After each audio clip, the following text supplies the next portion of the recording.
All right, welcome to the September 22nd, 2001 City of Mesa Planning and Zoning Board Public Hearing.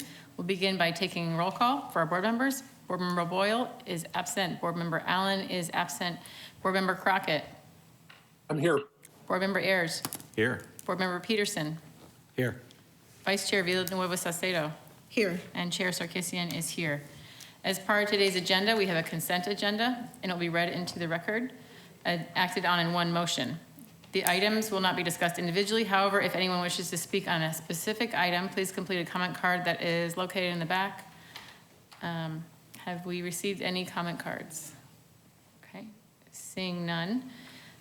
We do want to add a stipulation to one of the items. Do we want to read it in or discuss it before the consent agenda gets ready?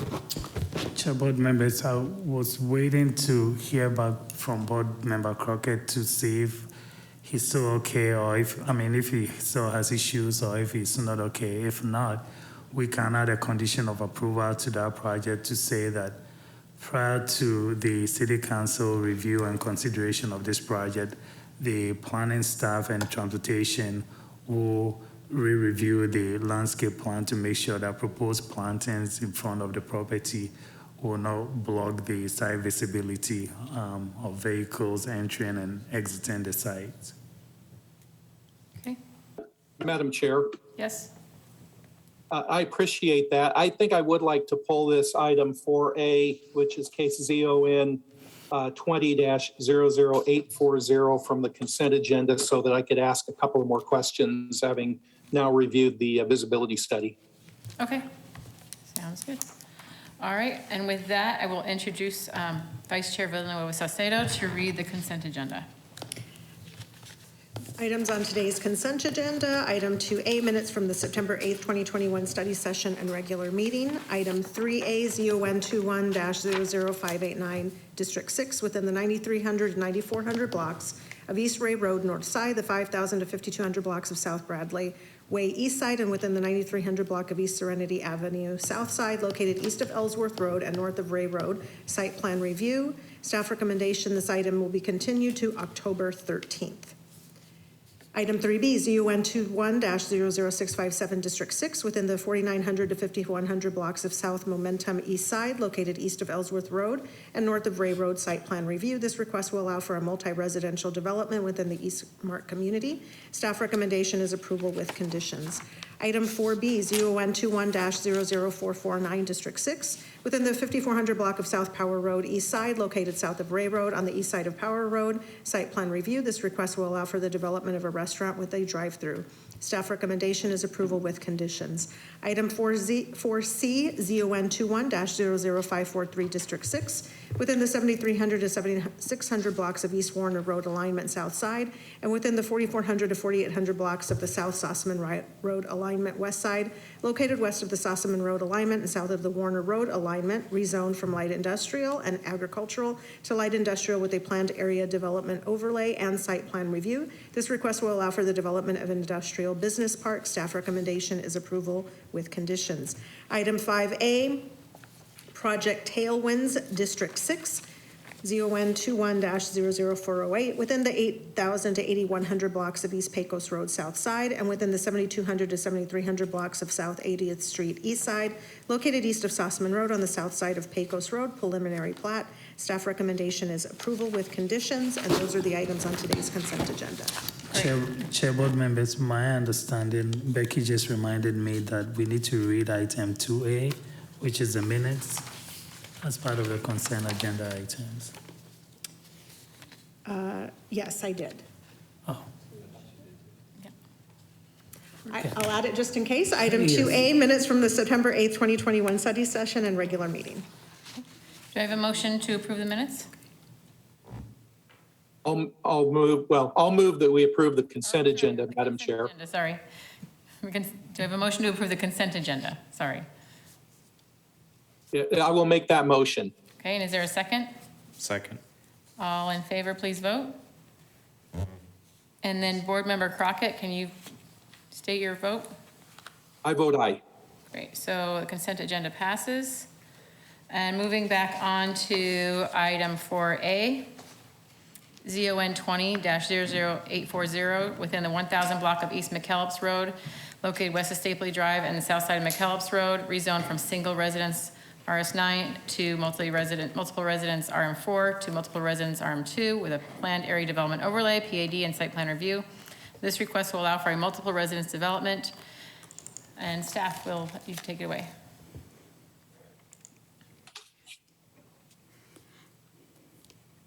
Thank you, Chair and members of the board.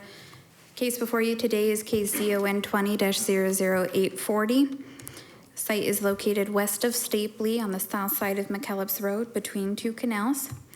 The general plan designation for the property is neighborhood suburban. Here you can see an existing photo of the site, which includes the two canals and the significant grade changes on the property. The request before you today is a rezone from RS9 and RM4 to RM2 with a PAD overlay and site plan review to allow for the development of a multiple residence. The zoning on the site is proposed to be RM2 with a PAD overlay. As a part of the PAD overlay, there are several deviations that are being requested. Those deviations include a reduction to the minimum building separation, an increase to the maximum garage doors adjacent to each other, and an allotment to allow 3 vehicle spaces to encroach into the landscape setback on the east side of the property. The site plan consists of 30 multiple residence units in 4 buildings that range from 2 to 3 stories. The applicant did attend the design review board meeting on September 14th, where minor changes were recommended. The applicant did conduct a citizen participation process, which included mailed notification letters, as well as 2 virtual neighborhood meetings held in October 2020 and April 2021. The concerns that were brought by residents were the increased traffic on McKellips Road and visibility and privacy concerns due to the height of the proposed development. Staff finds that the proposed development meets the criteria for a PAD overlay outlined in Chapter 22, the criteria for site plan review, and complies with the intent of the 2040 Mesa General Plan, and staff recommends approval with conditions. Thank you. All right, do any board members have questions or comments for staff? Madam Chair, I do when it's appropriate. Yeah, is there does the applicant want to speak or do a presentation, or would you, is the applicant here?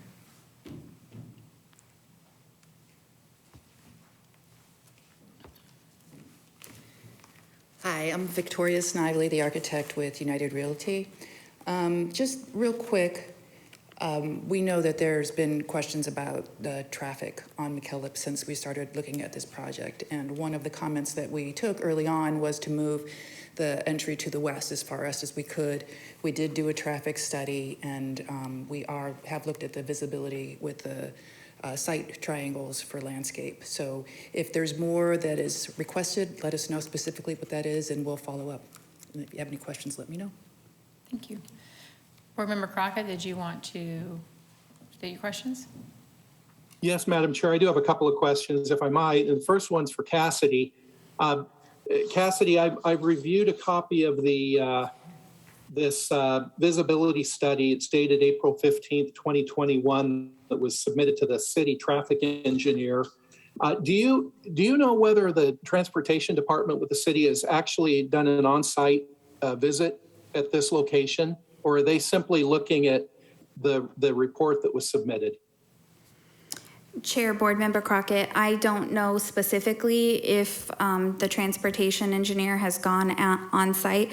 I know that they do have familiarity with the city of Mesa, but they're mostly relying on the analysis that's provided by the applicants and then their own internal analysis. Did you have contact with the transportation department on this directly? So transportation did review the request. That request was the request for that site visibility study was provided as a part of the first review of the request or of the development. And then once that was provided, that comment was then removed, indicating that they did not have any further concerns. Okay. In looking at the visibility report, there's a paragraph on page 3 that says, I'll just read it quickly. Based on the existing conditions observed during a field visit in April 2021, an existing roadway luminaire pole, a roadway lighting voltage meter and associated electrical equipment, and a large shrub immediately adjacent to the luminaire pole are expected to limit sight distance for northbound vehicles exiting the site.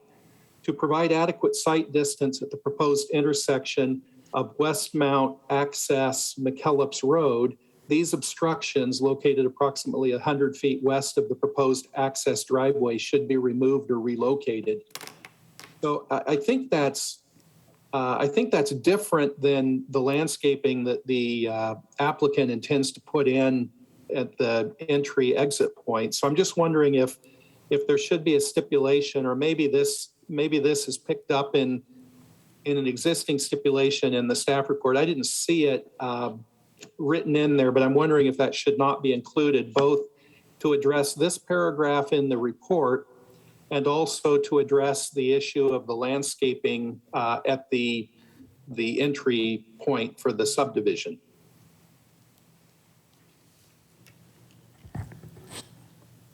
Chair, board members, board member Crockett, that's a good question.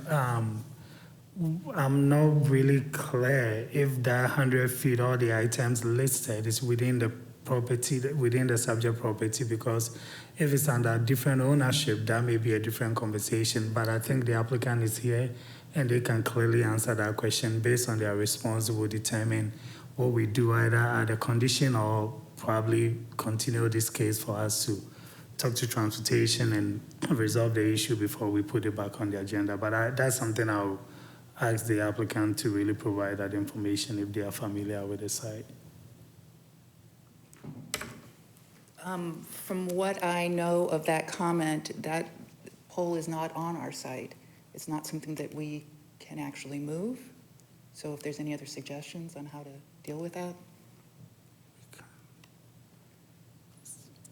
Chair, board members, so that actually answers my question. So at this point, because it seems to be an issue that needs to be resolved, my recommendation with the applicants here is to continue this to the next P&Z hearing. Let's go back and have this discussion with transportation and we'll have an answer before we ask you for a recommendation to City Council. Board members, do you have any concerns or comments regarding continuing it to have this addressed? Madam Chair? Yes? Board member Crockett? I don't. I think that's a good outcome here. I'm reluctant today to support this because I do worry about what I perceive may be a safety issue there, and I would like to get that nailed down before we vote on this. So I would support continuing it. Okay. Yeah, I agree, especially since it was called out, like you mentioned in the report, but it is off-site, so it is an issue because I can't obviously have control of the property. But I think if we can get some resolution from the adjacent property owners, because the report did state that is already a direct conflict. So yeah, do we want to open it up to the public? If there's anyone here that wishes to speak? No, I'll close the public meeting. Bring it back to the board for motion. I move that item 4A, ZON 2000840, District 1, within the 1,000 block of East McKellips Road, South Side, located west of Stapley Road and the south side of McKellips Road, rezone from single residence 9RS9 and multiple residence 4 RM4 to multiple residence 2 RM2, with a planned area development overlay and site plan review. This request will allow for multiple residence development. The staff recommendation is now to continue to October 13th. Motion to approve. To Second continue, that. yes. I will second that. All right. All in favor, please vote. And Madam Chair, I vote aye. okay. Motion passes with board member Allen and Boyle absent. All right, with that, that is our agenda. Do we have anything else for the? Okay, I have a motion to the 13th. We have a motion to adjourn. Motion to adjourn. Second? I'll second that. All right, all in favor? Vote. Board member Crockett? Aye. All right. Sounds good. Thank you, guys. Hopefully we can fix this.